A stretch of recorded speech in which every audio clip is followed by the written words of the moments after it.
Assalamualaikum warahmatullahi wabarakatuh. Alhamdulillahirabbil alamin wa bihi nasta'inu ala umuri dunya waddin. Allahumma shalli wa sallim ala sayyidina Muhammad wa ala alihi wa sahbihi ajmain. Rabbi shrah li sadri wa yassir li amri wahlul 'uqdatam min lisani yafqahu qawli. Yang saya hormati Bu Ana selaku dosen pengampu mata kuliah Bahasa Indonesia lanjutan semester 2. Dan tak lupa para pendengar yang saya cintai dan saya banggakan. Di sini saya akan menceritakan sedikit apa yang saya tahu terkait bagaimana dan seperti apa yang namanya eh, anadofatu minal iman, yaitu yang memiliki arti kebersihan itu sebagian dari iman. Dalam kasus saat ini terkait bagaimana kebersihan itu diterapkan, itu bisa dikatakan belum berhasil dikarenakan masih banyak sungai yang tercemar. Tapi tidak banyak juga yang sudah menyatakan bahwasanya hal tersebut itu sudah terjadi karena sudah banyak lingkungan yang bersih. Nah, kita akan membahas sedikit bagaimana sih penerapan hadis tersebut. Nah, kita sebagai rakyat Indonesia yang dimana memang kita itu berada di negara ataupun negara yang bertempat di negara yang dinamakan negara kepulauan. Nah, negara kepulauan itu otomatis banyak sekali jenis manusia dan juga banyak berbagai suku yang dimana itu memang suatu hal yang menjadi karakteristik.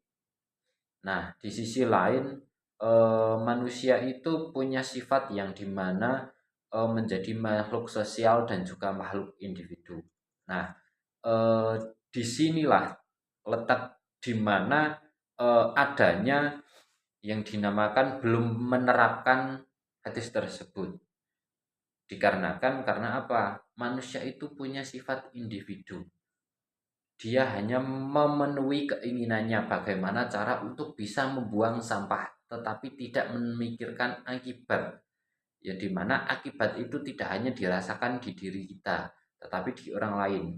Gambaran mudahnya seperti ini. Yang penting saya bisa membuang sampah, tetapi kita tidak tahu dampak dari mana. Apakah itu akan bertimbul pada diri kita ataupun terhadap orang lain.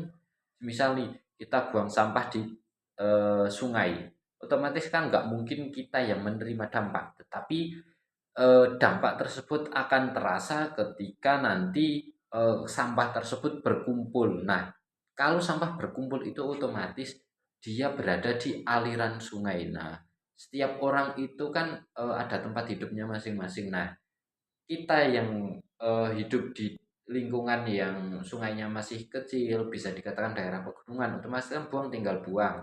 Nah, tapi tidak dengan yang ada di bawah.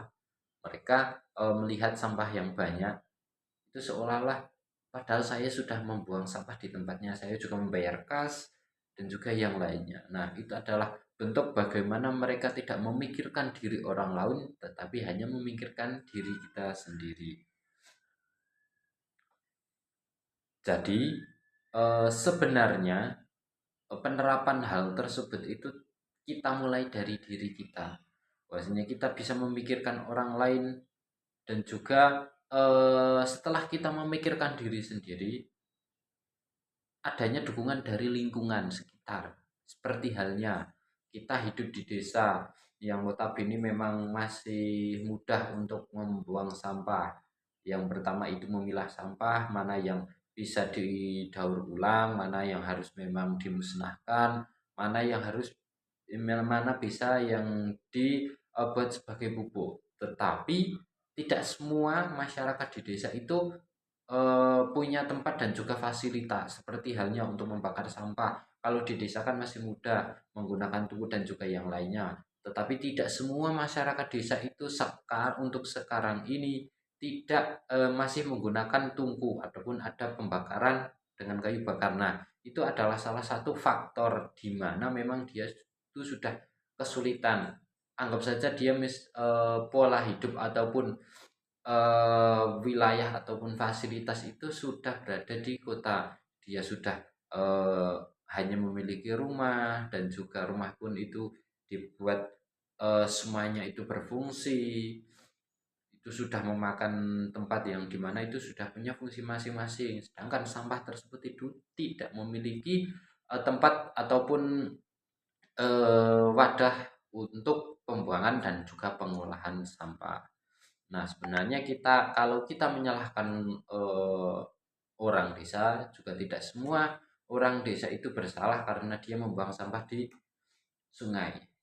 Begitu juga sebaliknya, jangan menyalahkan orang kota karena tidak menutup kemungkinan orang yang buang sampah itu ada permasalahan yang lain seperti halnya dia tidak mampu membayar uang kas sampah dan juga yang lainnya.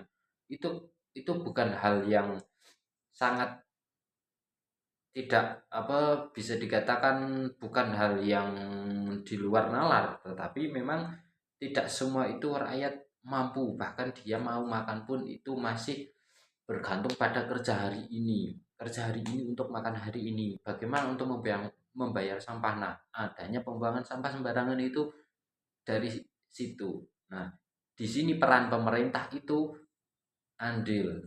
Tidak semua harus berbayar dan tidak semua harus dipajakan. Masyarakat perlu dampingan dan juga pembimbingan dan juga fasilitas yang mewadai yang dimana memang itu harus ada dalam kehidupan ketika kita bermasyarakat. Mungkin itu dari saya yang dapat saya sampaikan, kurang lebihnya mohon maaf. Semoga apa yang saya sampaikan itu bermanfaat. Jika memang ini hanya suatu omong kosong, boleh hanya sekedar lewat saja. Mungkin itu dari saya. Ihdinas siratal mustaqim. Wassalamualaikum warahmatullahi wabarakatuh.